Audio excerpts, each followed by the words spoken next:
Hoje a convidada é uma convidada especial, é a doutora Jaqueline Avelar, ela é advogada criminalista e ela vai trazer informações super importantes para nós que somos sobreviventes, né, de abuso narcísico. Seja bem-vinda, doutora Jaqueline. Tudo bem? Olá, tudo bem, Virgínia? Tudo jóia. Hoje, 2 de maio, né, às 16 horas, nós estamos aqui no Instagram para trazer Isso, mais informações aos sobreviventes de abuso narcísico, informações jurídicas, né, que são muito importantes para todos nós sobreviventes, né? Gente, a doutora Jaqueline Avelar é daqui da minha cidade, de Guarapari, né? Fizemos uma live anteriormente no canal, já está lá, já tem um tempinho que está lá. Então, ela veio presencialmente, né? Mas estamos em tempos de coronavírus. Infelizmente, né, doutora Jaqueline, ela está lá estamos na casa longe. e eu estou aqui e não será possível que seja presencial. Mas estamos contando que vai dar tudo certo. Por favor, doutora Jaqueline, se apresente. Olá, pessoal. Meu nome é Jaqueline Avelar. Eu sou advogada e também sou sobrevivente de relações abusivas. E hoje a gente vai conversar um pouquinho sobre as ferramentas que a gente tem aí disponível para a gente poder superar essas relações na questão jurídica, né? Nas ferramentas jurídicas que a gente tem aí para poder nos auxiliar nesse momento. Eu também tenho um perfil no Instagram, onde eu divido algumas informações, principalmente estratégias jurídicas. Então, dá um pulinho lá, é a Abusada 20, e aí estou às ordens. Que bom. Gente, tempos bélicos, né? Tempos narcisistas, né? Estamos vivendo uma era muito narcisista. É um tema que está sendo pertinente agora, né, no Brasil. Cada vez mais se fala sobre abuso narcísico. Eu vejo isso em psicólogos que nunca tinham falado sobre narcisismo falando, até médicos, né? Eu vejo que está crescendo esse movimento, mas estamos vivendo em tempos bélicos, né? Hoje, né, temos essa dificuldade do isolamento social, temos essa pandemia aí assustando muita gente, e é hora da gente unir forças, né, e divulgar o narcisismo. Esse mês, doutora Jaqueline, é um mês de divulgação, é uma campanha de divulgação do narcisismo materno por ser mês das mães, né? Então, nós aproveitamos para divulgarmos bastante, né? Esse mês vamos ter aí várias lives, né, especiais com vários profissionais de diversas áreas, para que a gente faça um movimento grande na internet. Então, eu vou pedir para todo mundo depois compartilhar, enviar pelo privado para as pessoas essa live e todas as outras que terão ao decorrer desse mês, compartilhar as publicações, comentar, marcar alguém nos comentários, que é o mês que a gente tem aí para estar divulgando o narcisismo, né? Bem, vou então... Eu já dei uma olhadinha nas pessoas que vão falar com vocês e olha, vocês estão bem assistidos, hein? Vai Ah, ser que bom. bem profundo tudo. Sim, sim. Vamos nos presentear com conhecimento, né? Ferramentas que possam nos auxiliar. Porque é um mês difícil para muita gente, muitas sobreviventes que, né, são sobreviventes de mães narcisistas. Para mim, a sua também tá. Eu até esqueci de comentar, Virgínia, porque, por incrível que pareça, a nossa cidade está cheia por causa do feriado. Isso pode estar atrapalhando um pouco. Pode ser isso também, infelizmente. Gente, nossa cidade é uma cidade super turística, né? E aqui deu feriado, infelizmente as pessoas não respeitam, né? Que estamos em tempos de isolamento. Eu costumo brincar que aqui é uma cidade que tem pessoas bacanas, pessoas legais, mas é uma cidade de cultura narcísica. Se você for para Vila Velha, que é a cidade vizinha, você vai ver que até o atendimento em comércio é melhor. Um tempo atrás, eu fui almoçar com uma amiga minha em um restaurante lá na Praia da Costa, que é um bairro, né, chique, o atendimento foi ótimo. Depois eu fui para Aribiri, que é um bairro de comunidade, fui em uma padaria, fui super atendida, super bem. E eu fiquei em choque, porque aqui na nossa cidade, eu brinco que é uma cidade de cultura narcísica, quando você vai no comércio, você tem que agradecer por você estar sendo atendido. Ninguém agradece por você estar comprando. Na rua, as pessoas não respeitam o espaço, esbarram em você, você fica na faixa de pedestre, ninguém para você. Então, tempos narcísicos, né? A doutora Jaqueline sabe que a nossa cidade Os números de casos de Covid aqui no estado estão bem crescentes, e só em Guarapari, metade dos casos estão aqui, se for fazer a proporção por população. Então, metade dos casos do Espírito Santo estão concentrados na cidade, e as pessoas têm uma cultura de egoísmo. Elas não querem acreditar, né, que é uma cidade de idosos, é uma cidade de verão, né, bombando, muitas festas, mas é uma cidade de idosos, pessoas bem conservadoras. E aí tem essa cultura de interior, porque é no interior, né, de não acreditar. Só que aí, quando eu digo que tem essa pegada narcísica, de egoísmo, porque quando eu não acredito e respeito o outro, utilizando máscaras e evitando de sair, tudo bem, você tem o direito de não acreditar, mas respeite quem acredita no que a mídia fala, no que a OMS fala, no que o Ministério da Saúde fala, mas aqui na cidade não. Tem essa cultura narcísica do egoísmo. E estamos, assim, realmente assustados, gente. Todo mundo ficou levando na brincadeira desde o início, brincando, fazendo meme. Você olha na janela, as pessoas estão fazendo churrasco, festa. Agora há pouco, uma coleguinha da minha filha falou assim, não vou poder brincar com você hoje pela internet, elas jogam pela internet, porque eu vou no aniversário do meu primo. Não estão nem aí. Falta de empatia zero, falta de respeito zero. Essas pessoas aqui tem essa cultura narcísica. Você vê no olhar das pessoas superioridade nas lojas, na rua. É terrível. Tá? É terrível. Então, tempos bélicos e tempos de coronavírus, cada um por si e Deus para todos, infelizmente, né? Então, vamos à primeira pergunta. Doutora Jaqueline, a filha, né, ou o sobrevivente, a mulher, ela pode se valer da Lei Maria da Penha, tanto para parceiro quanto para a mãe que é abusiva? Olha, eu preciso esclarecer alguns pontos antes de eu dar uma resposta mais fechada. A primeira coisa que eu queria pontuar com vocês é que uma coisa é aquilo que está específico na lei, que não tem sombra de dúvida. Então, o que não tem sombra de dúvida? No caso de uma relação de superioridade entre homem e mulher, seja ela de âmbito amoroso ou não, pode ser apenas familiar ou de convivência esporádica, não tem dúvida que se aplica. Porém, numa interpretação feita pelos tribunais da legislação, há um entendimento de que se aplique, sim, a Lei Maria da Penha no caso de mãe para filha, por causa de dois aspectos. Primeiro, do aspecto da vulnerabilidade, porque até pela própria autoridade de mãe, né, essa questão social, do engrandecimento da mãe, tudo, isso por si só já seria uma coisa que colocaria a filha numa situação de fragilidade, que é um dos requisitos da Lei Maria da Penha. Então, nesse caso, se aplicaria sim, mas não é um entendimento dos tribunais. Então, a gente vê caso a caso. Então, existem julgados em que a agressão de mãe para filha foi categorizada na Lei Maria da Penha e existem casos que não foi. Foi decidido de acordo com o caso concreto, de acordo com o caso específico. Então, há uma possibilidade de você chegando à delegacia com uma denúncia nesse sentido, de que você não seja atendido prontamente para enquadrar na Lei Maria da Penha.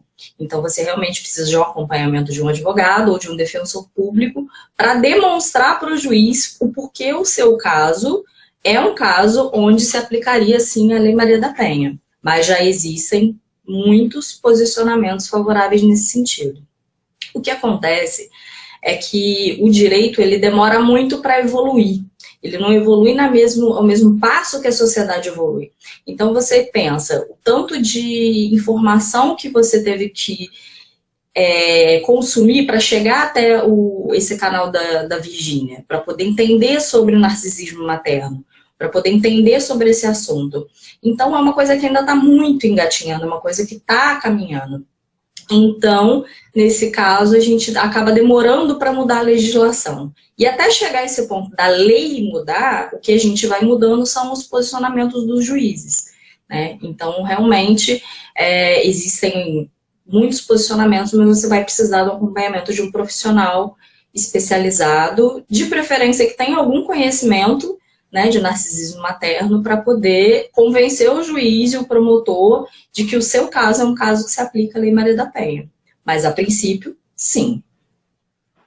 E aí, no caso, alguém perguntou, mesmo, então varia de caso para caso, e mesmo com provas, a pergunta foi essa, né? Mesmo com provas, é possível que esse juiz, mesmo com provas, não dê, a gente não possa se valer da Maria da Penha?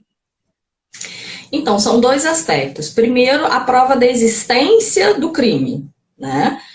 E aí, além da prova da existência do crime, você tem que ter prova que aquilo se enquadra na proteção da Lei Maria da Penha. Então, por exemplo, um caso muito clássico é quando a mãe utiliza de terminologias machistas para se referir à filha. Entendi. Né?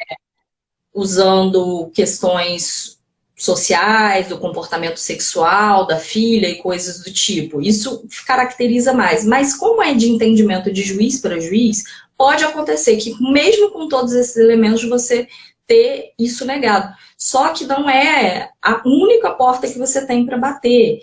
Então, se o juiz de primeiro grau, ou seja, o juiz da sua cidade, negar, você ainda pode recorrer para os tribunais superiores que vão te dar essa proteção. Então, não é porque você teve um não, uma negativa na delegacia ou uma negativa no juiz de primeiro grau que significa que está encerrado e que a lei não vai ser aplicada. Uhum.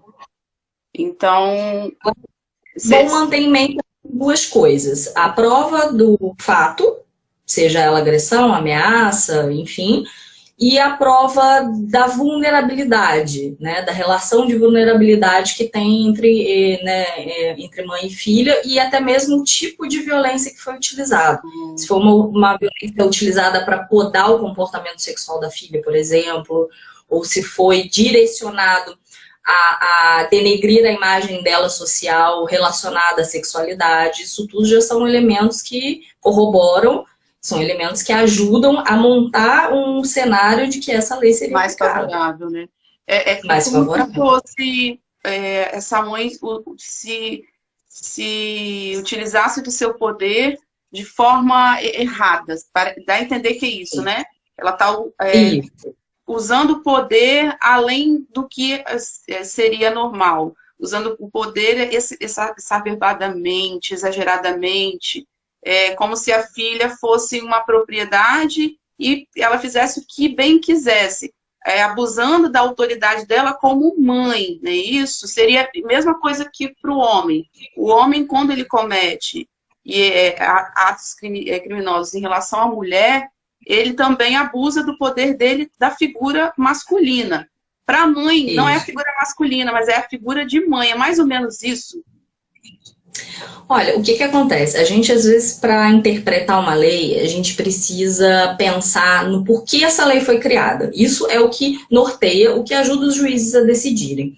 Então, a Lei Maria da Penha ela foi criada para coibir a violência no âmbito doméstico e familiar numa situação de patriarcado, numa situação de superioridade masculina sobre o gênero feminino, baseado apenas na diferença de gênero.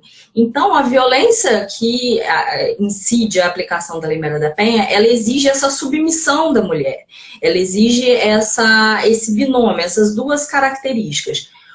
O homem, geralmente, se colocando como superior à mulher e, por isso, usando de N situações para conseguir subjugar a mulher.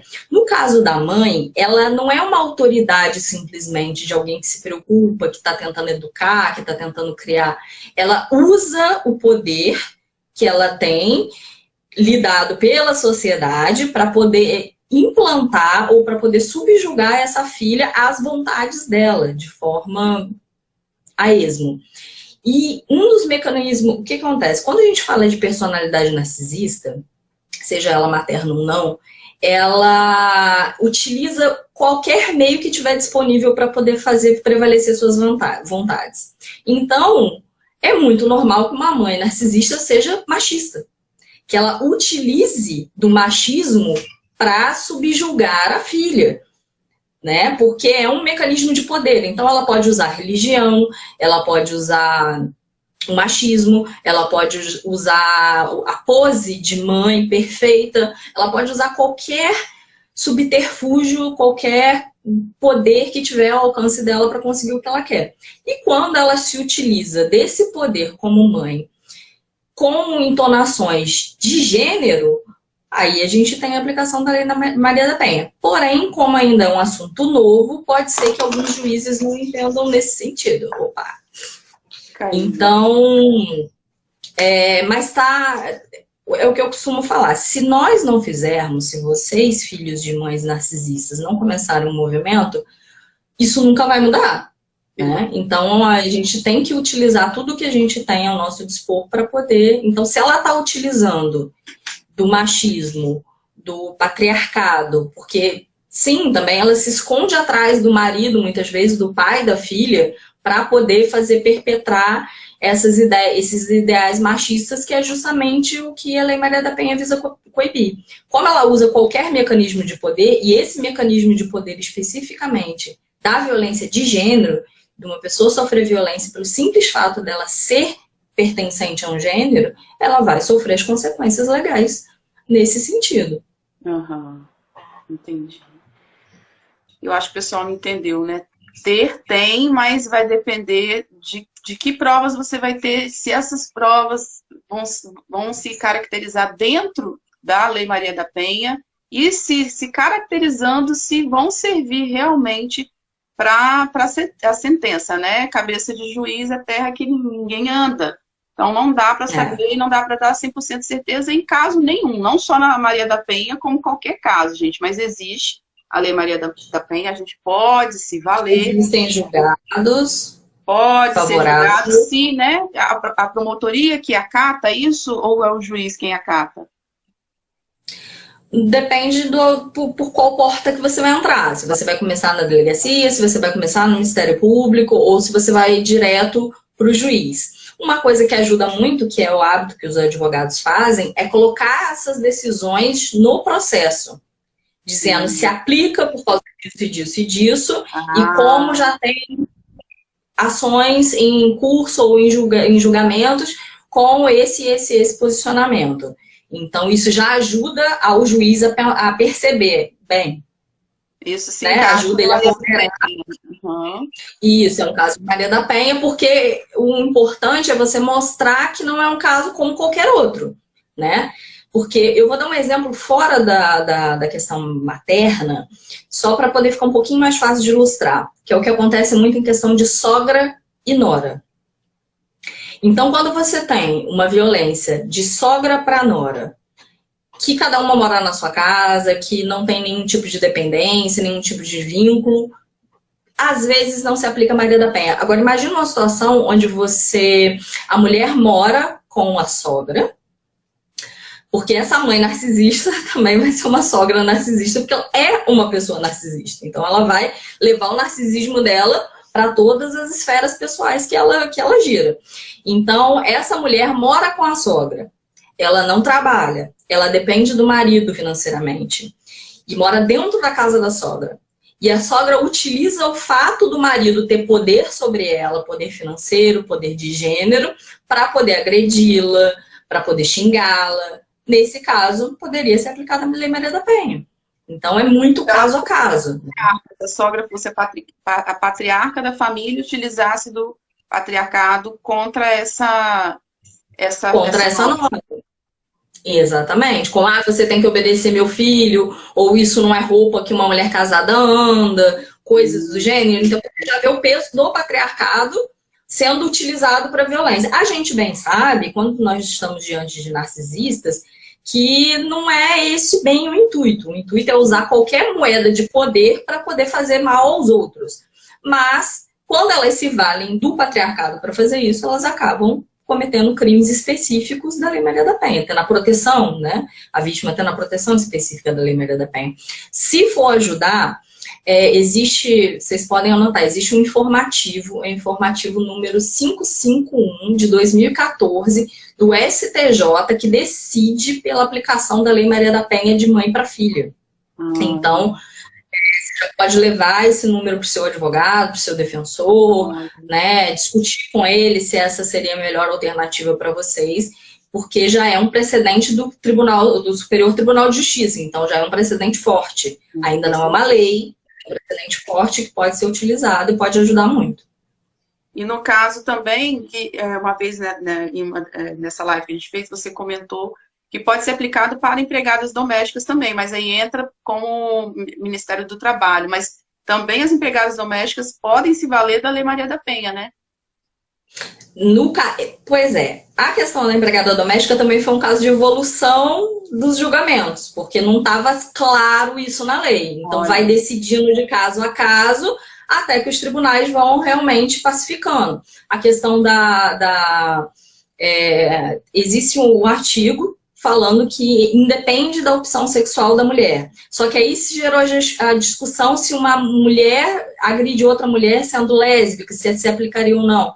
Então essas discussões são normais em toda lei, porque a lei não consegue abarcar todas as possibilidades humanas, né? Então a gente vai discutindo e vai decidindo. No caso da empregada doméstica, você decidiu, por exemplo, que se ela coabita, se ela mora na casa, também é aplicado.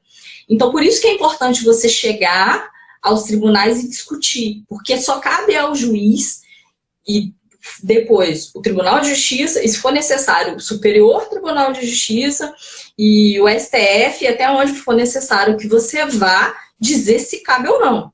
Né? Você não pode desistir da luta pelo seu direito porque um advogado diz que não cabe, porque um juiz diz que não cabe. Né? Busque sempre o seu direito e deixe o juiz decidir o que ele acredita ser certo. Tente se valer, pelo menos tente, né? Pelo menos tente. Dentro da Maria da Penha, a Maria da Penha tem quantos anos que já existe? Ela é desde 2006. 2006, bastante tempo já, né? Assim, bastante não, né? Mas assim, você vê que o ECA também não é tão antigo, né? De 90, então muita coisa relacionada ao patriarcado que influencia nas crianças também são recentes, sim, né? Sim. Tem tempo, mas se for a gente colocar 500 anos de Brasil, é muito recente. E dentro da Maria da Penha tem a medida protetiva. Se o juiz acatar a Maria da Penha, a filha que sofre com abuso da mãe narcisista, ela pode se valer também da medida protetiva, pode ser concedida também? Sim, a partir do momento que o juiz decidir que se aplica ao caso a Lei Maria da Penha, ela tem direito a todos os institutos de proteção da Lei Maria da Penha, inclusive a medida protetiva, que geralmente é a primeira coisa a ser feita quando você faz uma denúncia, é que o juiz decida pela aplicação da medida protetiva, porque ela é de urgência. Então, provavelmente aí o juiz já deve dar uma decisão. Essa decisão também não é estanque, não é porque ele decidiu num primeiro momento que não deve se aplicar, que você não pode questionar, não pode continuar questionando, mas aí você poderia se valer, sim, dessas medidas protetivas. As medidas protetivas, elas têm uma série de possibilidades que são o que a gente chama de rol exemplificativo, que significa basicamente que o que está previsto na lei são as possibilidades, mas que o juiz, a parte, o promotor, podem entender que há necessidade de mais coisa, tanto cumulativamente, como coisas que não estão previstas. Por exemplo, eu tive um caso interessante porque foi concedida a medida protetiva para minha cliente, só que eles frequentavam a mesma igreja. E então, nesse caso, o juiz decidiu que deveria, ao invés de simplesmente proibir que o rapaz, né, que o agressor, frequentasse a igreja, que eles alternassem, que eles fossem em dias separados. Então, assim, isso é uma coisa que não está prevista na legislação, mas é uma coisa que foi decidida, né, pelo juiz e que pode ser aplicada. No caso, essa medida protetiva, ela vale para quem mora com o agressor? Porque se você mora, como você faz? No caso, se a pessoa quiser continuar morando com o agressor?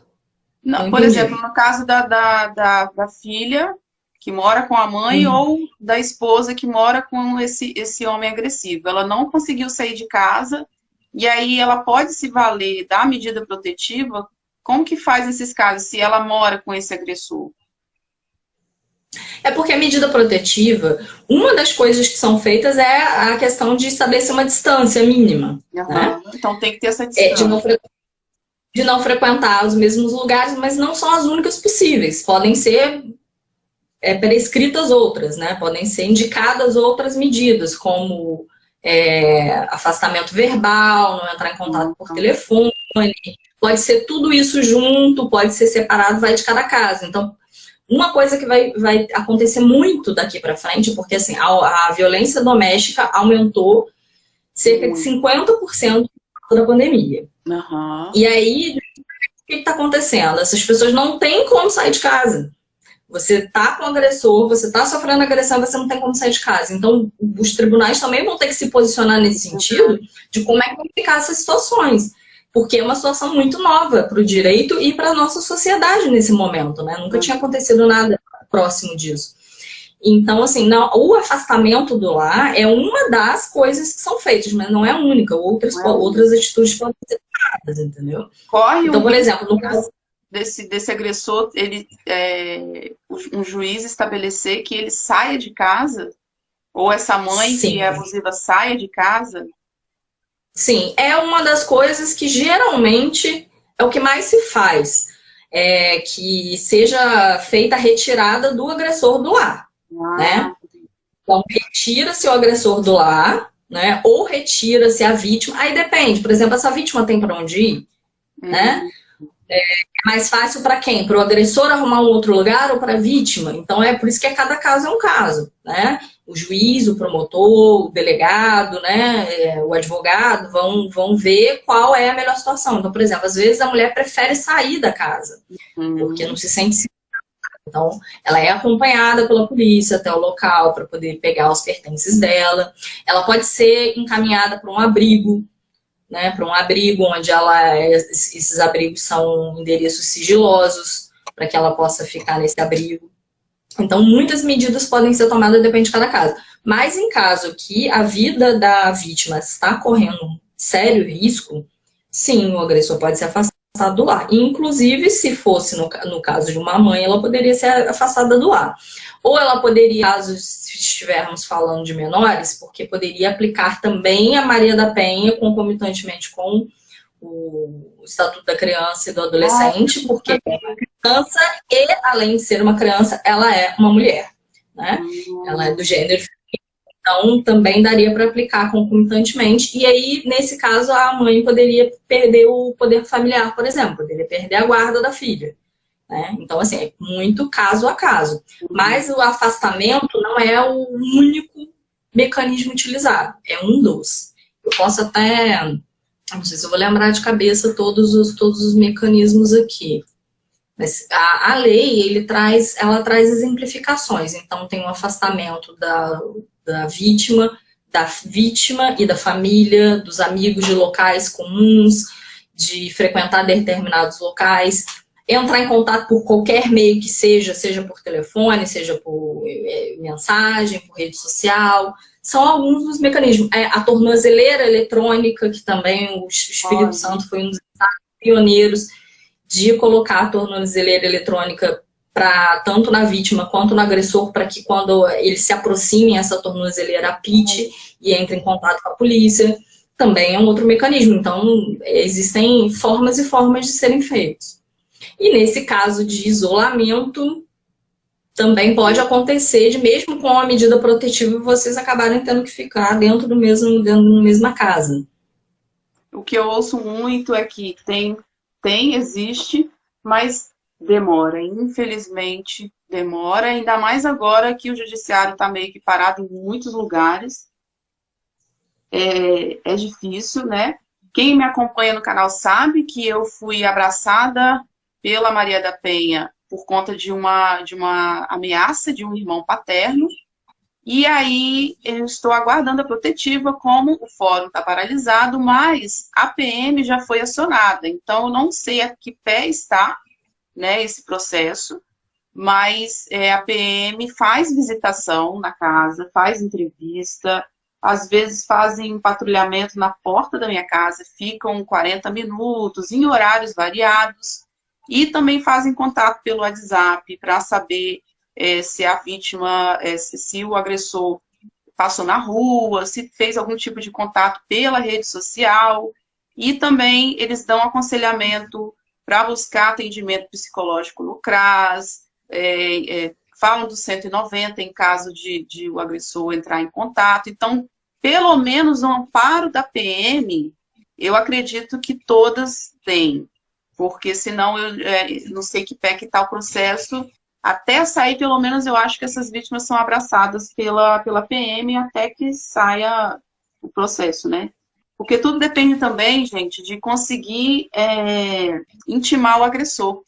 Então, se ele mora em um lugar de fácil acesso, se ele está na mesma cidade que você, se ele mora na região metropolitana, é mais fácil. Agora, quando esse agressor se esconde e não mora, é mais difícil de ser intimado, né? E aí, se não tem a intimação, o processo demora mais. Mas há esse abraço, que eu chamo de abraço da PM, em relação à visitação. Eles fazem um novo boletim de ocorrência de tempos em tempos, para saber o estado da vítima, para saber o que aconteceu nesse processo, se teve a contato do agressor ou não, e te dá uma segurança. Óbvio, teve um dia que a PM esteve na minha casa, como eu moro próximo a um hospital, tinha uma viatura próxima e esse policial falou que foi contemplada pela Lei Maria da Penha, pela medida protetiva, tinha acabado de receber uma espécie, ele não sabia dizer, algo perfurante na cabeça, um machado, uma faca, e entrou pronto-socorro correndo, né? Então, óbvio, vai funcionar, mas dependendo do agressor, ele vai, infelizmente, pode cometer o delito e terá que pagar, né, criminalmente pelo que fez. Porque se você está resguardado, você fez boletim de ocorrência, se você entrou com uma medida protetiva, a primeira pessoa que vão procurar é o agressor ou a agressora. Se for você, a primeira coisa que o policial vai fazer, não sei se aí entra a polícia civil, tá? É ir atrás desse agressor. Então, pelo menos para resguardar um mínimo possível, não deixe de fazer. É isso. O que acontece? O prazo na lei é de 48 horas para que essas comunicações sejam feitas. Costuma ser feita muito rápido. Mas, como a Virgínia está falando, às vezes o que demora é comunicar o agressor, dependendo da situação. Se não foi parar todo mundo na delegacia ao mesmo tempo, se tem dificuldade de localizar e tudo mais. Agora, nenhum desses são motivos para você deixar de denunciar, porque a impunidade acontece justamente quando a gente se cala. Então, você denunciando, você já tem um certo resguardo.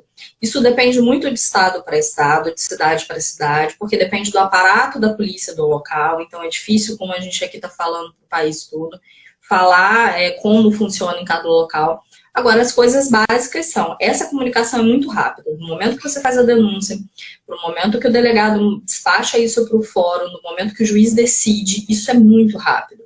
Não tão rápido quanto gostaríamos, porque, infelizmente, a violência doméstica,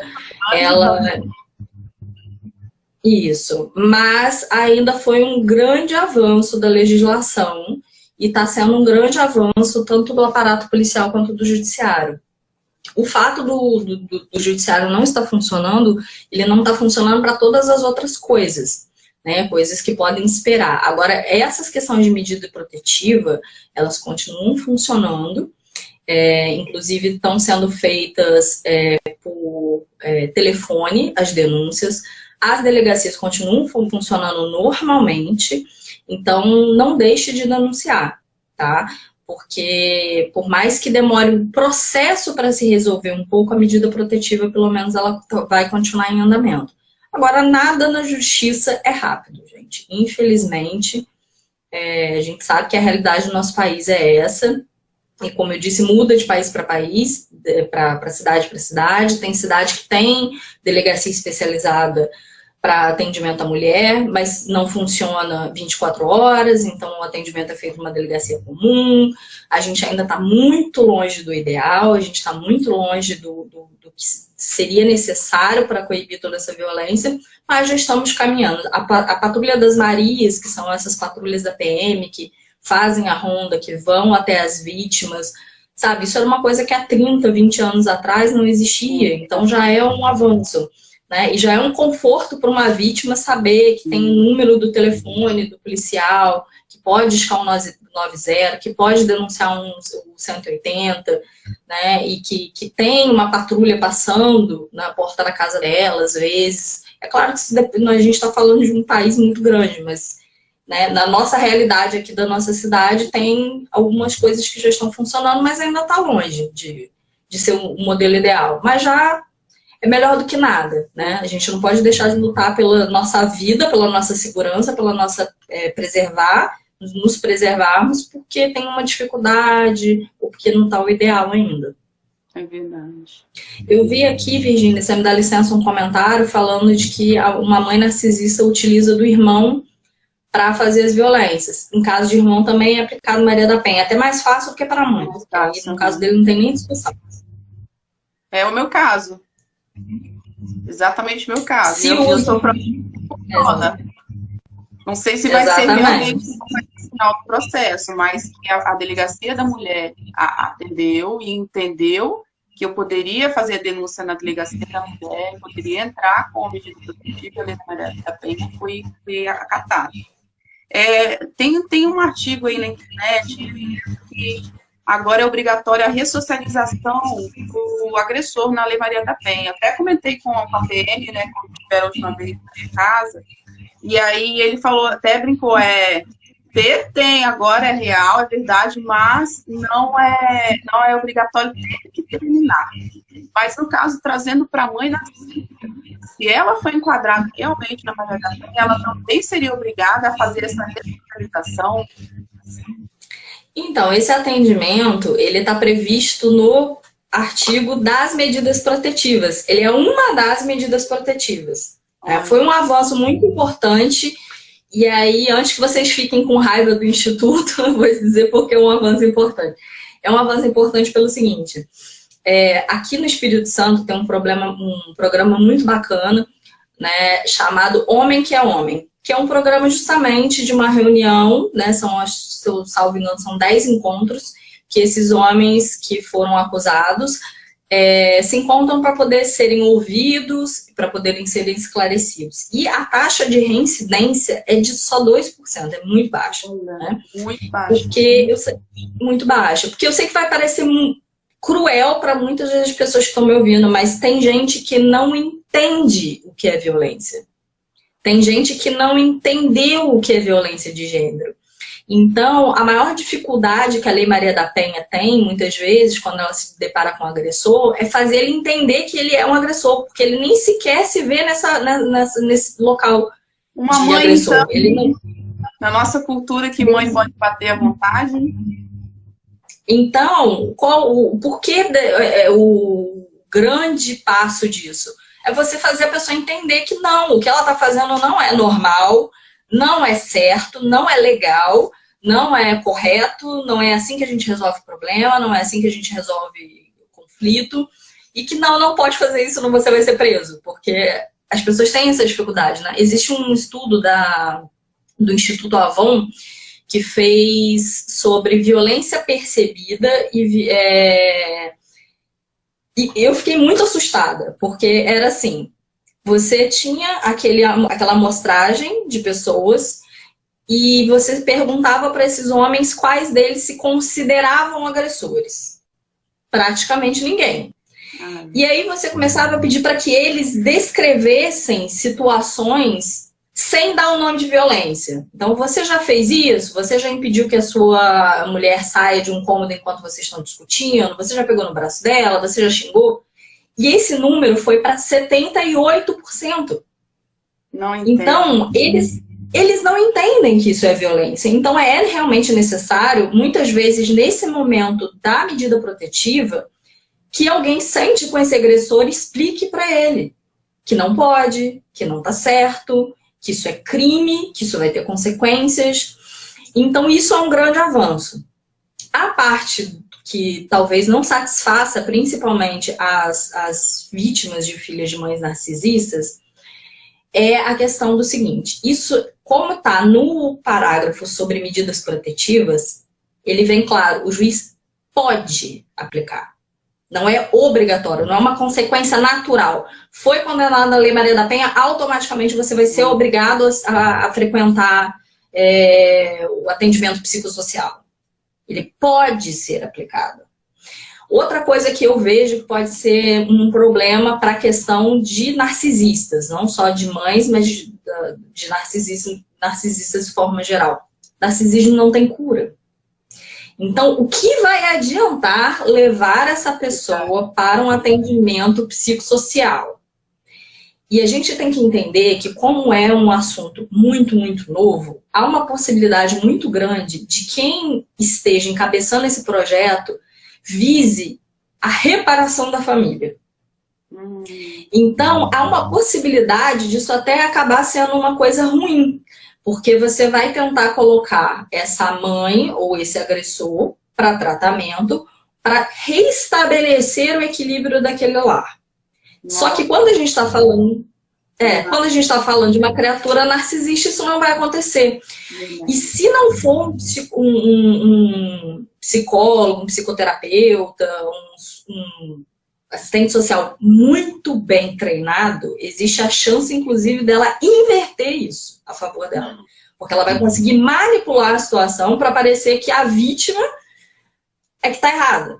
Então, assim, por mais que isso seja uma esperança dos filhos de mães narcisistas, gente, pensa com cautela, né? Porque, às vezes, você vai enfrentar um processo de Lei Maria da Penha tentando ou provar para as pessoas o que você está dizendo, né? Porque aí você vai ter um registro de que essa pessoa precisa de tratamento psicológico e você acabar se colocando numa situação em que, na verdade, estão tentando recuperar um laço familiar, que pode ser mais danoso psicologicamente para você, né? Então, o que acontece? Existem a maldade humana no sentido da criminologia, a gente divide em 5 escalas. E as 4 primeiras escalas, elas são passíveis de mudança. Porque ou é a pessoa que não consegue controlar a raiva, ou é a pessoa que não entendeu que aquela conduta dela é danosa. A parte boa é que pode acontecer que quando os narcisistas vão para um atendimento psicossocial e percebem, olha, se você fizer isso aqui, você vai preso, talvez por autopreservação, por não quererem problemas, eles manerem o comportamento deles, né? Agora, a minha preocupação é realmente se esse atendimento psicossocial vai ter o preparo necessário para lidar com essa parcela que é tão complexa quanto os transtornos de personalidade, né? Porque quem convive ou já conviveu com uma pessoa com transtorno de personalidade sabe que não é tão simples assim. Não é raro você escutar de um psicólogo, muitas vezes, que você tem que perdoar a sua mãe, porque, né, não é assim que as coisas funcionam. De um juiz, porque às vezes, gente, nem é uma questão de ficar bravo com o juiz, não é questão de ficar bravo com o psicólogo, é porque às vezes isso é uma ideia tão surreal, é tão difícil, alguém que nunca passou por isso, imaginar que uma mãe é capaz de fazer uma coisa dessa, que ela não vai conseguir acreditar em você, ela não vai conseguir ver o mundo através da sua perspectiva. E por isso é importante o debate, é importante a conversa, mas para filhos de mães narcisistas, eu acho que esse atendimento psicossocial não traz bem uma esperança. Eu acho que ele é uma solução. É algo que possa virar contra a própria vítima, né? E assim, eu acredito. E essa questão também de ser narcisista e o judiciário não entender o quanto que é danoso em relação com as mães, tem também em relação aos maridos no contexto religioso. E você está lá tentando tirar forças para fazer um boletim de ocorrência, para se validar e se proteger, e recebe aconselhamento, né, de que casamento é para sempre, né? E aí você fica debaixo de abuso por questões religiosas. Então é algo muito cultural. Para casamentos Quem dirá se tratando de mãe, que é tido como uma figura que não erra, né? Que é sagrada. Coloca-se sempre no extremo, né? Ou a mãe ela é louca, né? Que ela quer varrida e abandona o filho na lixeira, ou é a mãe boa, não existe uma mãe no meio termo. Então, tem que ter muita cautela realmente. Uma outra pergunta. E outra coisa que eu gostaria de ponderar, Virgínia, o que acontece? A questão também do atendimento psicossocial, ele acabou de sair. Ele saiu mês passado. Então, assim, vai demorar um tempinho também até a gente ter equipe para isso, ter preparo para isso, né? Então, assim, eu acho que ainda vai demorar um tempo para a gente ver os resultados. Mas é uma coisa muito, muito válida para essa violência que eu acabei de citar para vocês, que essa violência é percebida. Que essas pessoas que não entenderam, que infelizmente tem que parar na delegacia para poder entender que não tá certo, que não é assim que a gente resolve conflito e tudo mais. Mas eu acho que acredito que esses homens, claro, boa parcela deles talvez sejam psicopatas e narcisistas, tem aquela parcela também que veio de um lado disfuncional, onde era normal o pai agredir a mãe, onde o machismo imperava, e esse agressor condicionou que é normal agredir uma mulher, que não é fora da lei, que tem a lei, mas que dane-se a lei, talvez ele não consiga até controlar seus impulsos, né, óbvios. Não é para você ficar com peninha, né, ou ele não consegue controlar seus impulsos e continuar numa situação abusiva. Mas também temos que ter esse olhar, né, enquanto em relação a essa ressocialização, que realmente é necessário para muitos casos, pelo índice muito pequeno de reincidência, realmente, e deveria ter também, né, para as mães que são chamadas em conselho tutelar, as mães que são processadas por agressão, denúncias que são feitas de agressão, essas mães também deveriam ter essa ressocialização. Eu acho que está muito longe disso acontecer, mas é importante a gente começar a falar sobre isso. Que da mesma forma que, olha só que absurdo, né?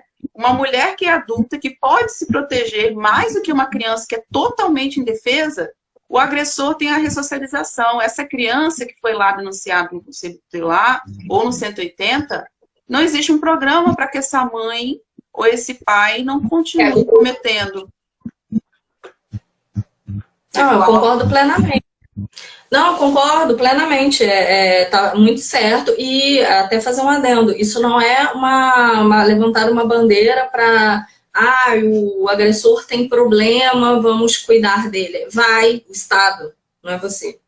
A vítima tem que ficar cuidando, né, esperando talvez um dia essa pessoa melhore, até porque a taxa de reincidência é baixa, mas ela ainda existe. Né? E aí você não vai esperar a pessoa te matar, porque, né, a violência é sempre progressiva. Então, a pessoa tem problemas psicológicos, ela vai se cuidar onde? Um psicólogo. Né? Então, o Estado. O Estado. O Estado, os psicólogos que vão cuidar para que essa pessoa... centro de recuperação de violência.